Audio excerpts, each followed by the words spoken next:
We've discussed a variety of discounted cash flow approaches to valuation, including the dividend discount, free cash flow to the firm, and free cash flow to equity models.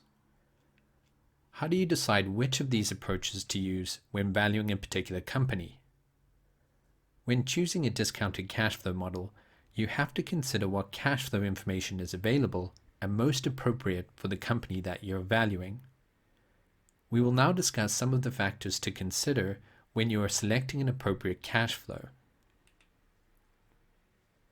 You should use free cash flow to the firm and value the entire enterprise when the firm's leverage or the level of debt within the firm is volatile and therefore expected to fluctuate in the future. In addition, if we only have partial information on the firm's leverage, and we're therefore unable to split the pie accurately between the debt and equity providers, then it is easier to just exclude the uncertainty around leverage by valuing the entire pie. In this case, using free cash flow to the firm makes sense. You should use free cash flow to equity and value only the firm's equity where you are trying to value equity and the firm has stable leverage.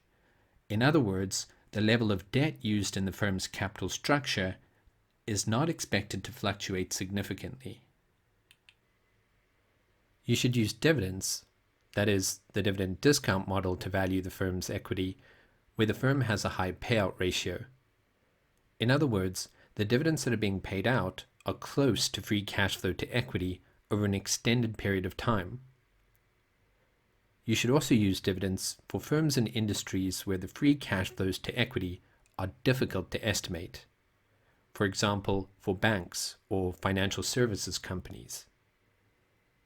However, you should use free cash flow to equity instead of dividends to value the equity of a company where the firm pays dividends which are either significantly higher or lower than free cash flow to equity.